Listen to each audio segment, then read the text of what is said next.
Good afternoon, everybody, and welcome to this week's edition of Teen Book Tuesday.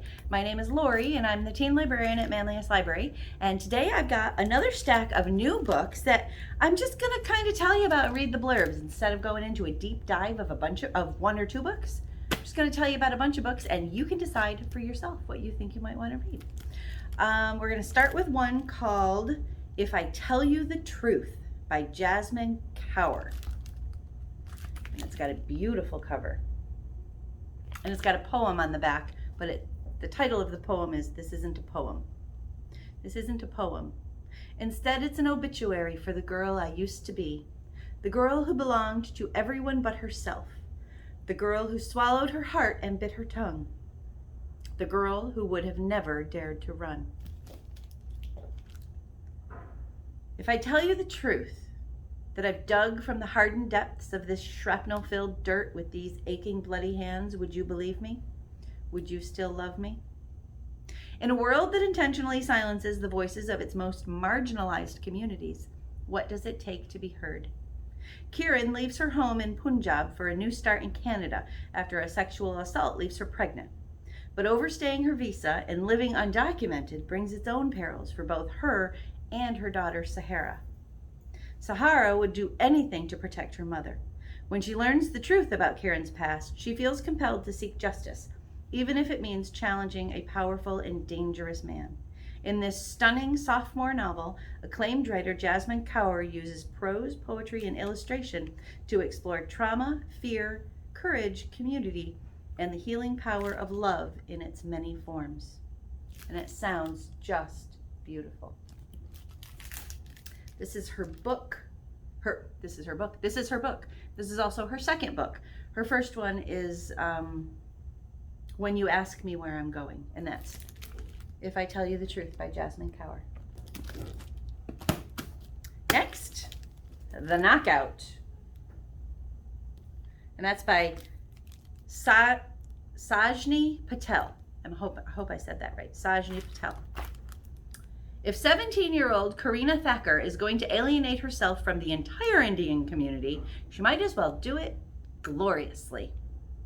She's landed the chance of a lifetime, an invitation to the U.S. Muay Thai Open, which could lead to a spot on the first ever Olympic team. If only her sport wasn't seen as something too rough for girls, something she's afraid to share with anyone outside her family.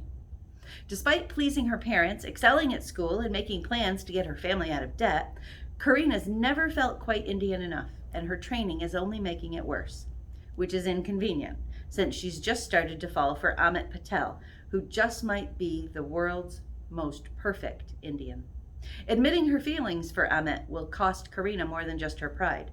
She'll have to face his parents' disapproval, battle her own insecurities, and remain focused for the big fight.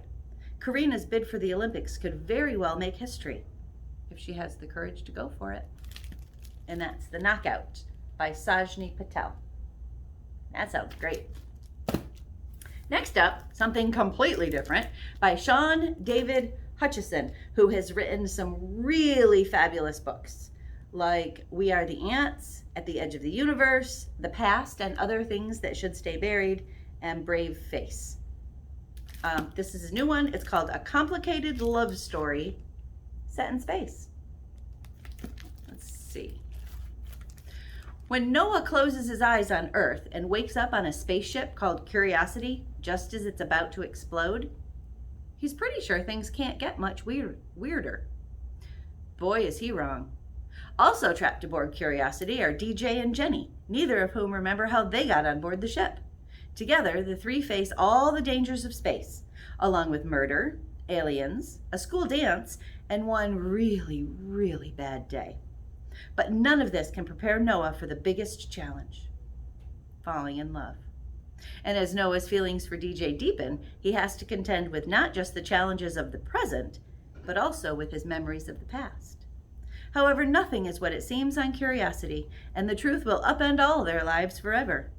Love is complicated enough without also trying to stay alive. Well, that sounds like a whole lot of fun. And that's A Complicated Love Story Set in Space by Sean David Hutchinson. He always writes a winner. I highly recommend that one, and I haven't even read it yet. Next up, The Project by Courtney Summers, and that is one of my favorite book covers of the year. It gets some really good reviews from people I trust, like Melissa Albert, who is the author of the Hazelwood series, which I love. She says this book is brave and raw and exciting and wise. And Kara Thomas, who wrote The Cheerleaders and The Darkest Corners, which are very good creepy books, says it's a completely electrifying from start to finish. And Somaya Dowd, who wrote Mirage and Court of Lions, says it's masterful and devastating. There is no flaw in the project. All right. Let's see. Well, it opens with "You've been chosen." Never a good sign. The Unity Project. After a tragic accident kills most of her family and leaves her little sister Lo on the brink of death, Bee Denham is desperate for a miracle. It arrives in the form of Lev Warren, the charismatic spiritual leader of the Unity Project. He promises he can save Lo. All Bee has to do is believe. Lo awakes in the ICU to find her parents are dead and her sister has abandoned her for the Unity Project. The more Lo learns, the more she's convinced the beloved organization is hiding sinister secrets. If only she could make Bee believe. Years later, when a man shows up at the magazine Lo works for claiming the Unity Project killed his son, Lo sees the perfect opportunity to expose the group and reunite with Bee once and for all. But her investigation will put her in the direct path of Lev Warren, and he will make her question everything she thought was true and all that she believes. The Unity Project stole my sister, murdered my son, saved my life. Are you ready to belong? It starts in 1998, and the dedication, this one's for me. I like that. She has written a lot of really good books. It's called The Project, and it's by Courtney Summers. I might have to check that one out myself. Next up, Love is a Revolution by Renee Watson. Renee Watson is just spot on. Her books are great. She wrote What Mama Left Me, This Side of Home, Piecing Me Together, and Watch Us Rise with Ellen Hagen. And this is Love is a Revolution. When Nala Robertson reluctantly agrees to attend an open mic night for her cousin sister friend Amani's birthday, she finds herself falling in instant love with Ty Brown, the MC. He's perfect, except Ty is an activist and is spending the summer putting on events for the community when Nala would rather watch movies and try out the new seasonal flavors at the local creamery. In order to impress Ty, Nala tells a few tiny lies. When the two spend more time together, sharing more of themselves, some of those lies get harder to sustain. As Nala falls deeper into keeping up her lies and deeper in love, and as she fights for her relationship with Amani too, she'll learn all the ways love is hard and how self-love is revolutionary.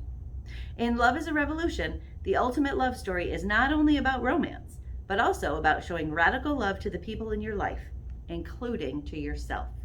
From New York Times bestselling and award-winning author Renee Watson comes a story about first love and how a girl finds herself and falls in love with who she really is. And that's Love is a Revolution by Renee Watson. And you really can't miss with a Renee Watson book. I've got a couple graphic novels to tell you about, and they have a connection to materials already in the teen room. The first one is Juliet Takes a Breath by Gabby Rivera and Celia Muscote. It's a new graphic novel adaptation of the book, the novel, which is also available. Juliet Milagros Palante is leaving the Bronx and headed to Portland, Oregon. She just came out to her family and she isn't sure if her mom will ever speak to her again. But don't worry, Juliet has something kind of resembling a plan that'll help her figure out what it means to be Puerto Rican, lesbian, and out. See, she's going to intern with Harlow Brisbane, her favorite author, whose latest book on feminism and finding power in your body has Juliet ready to stomp the patriarchy and fall forever in love with herself. There's just one problem. Harlow's clueless, not from the Bronx, and doesn't have the answers. Okay, maybe there's more than one problem, but Juliet never said it was a perfect plan. Critically acclaimed writer Gabby Rivera adapts her best-selling novel alongside artist Celia Muscat in an unforgettable queer coming-of-age story exploring race, identity, and what it means to be true to your amazing self, even when the rest of the world just doesn't understand. So there's Juliet Takes a Breath in graphic novel form. And the illustrations are really fabulous. Really fabulous. And next, and finally, Jason Reynolds' Long Way Down, which is also a graphic novel adaptation of a book already in the teen room. A novel. This one, again, is a graphic novel by Jason Reynolds with art by Danica Novgorodov. Sorry. There's the cover. 60 seconds, 7 floors, 3 rules, 1 gun. Jason Reynolds' #1 New York Times bestseller, Long Way Down, is even more gripping in this haunted graphic novel format, featuring hundreds of watercolors by Danica Novgorodov. And that doesn't really tell you anything about it, does it? Let me tell you a little bit about it. Will's older brother, Sean, has been shot. Dead. Will feels a sadness so great he can't explain it. But in his neighborhood, there are the rules. No crying. Don't, no matter what. Snitching. Don't, no matter what. 3, revenge. Do, no matter what. But bullets miss. You can get the wrong guy, and there's always someone else who knows to follow the rules. It's a really good book. And the graphic novel is actually in verse, or the novel is actually in verse, which would translate really well into actual graphic novel. Yep, there's the rules. No crying, no snitching. This is a really hard-hitting one, and I think that the graphic novel format makes it a little easier to absorb and yet makes it a little bit even more hard-hitting. So, there you go. A whole stack of books. Something for everyone, all different formats, all different genres. If you saw something you want to read from this pile, or there's just something else that you'd like to pick up, pop over to our website at manliuslibrary.org, put it on hold, and then you can either arrange for a curbside pickup, or you can come in. We're actually open for limited hours right now. You can also find those over on our website. Again, that's manliuslibrary.org. Thanks for joining me today. My name is Lorie, and I'm the teen librarian at Manlius Library, and you can find me here every Tuesday at 4 o'clock for new teen book suggestions and other teen bookish things. Have a great week and happy reading.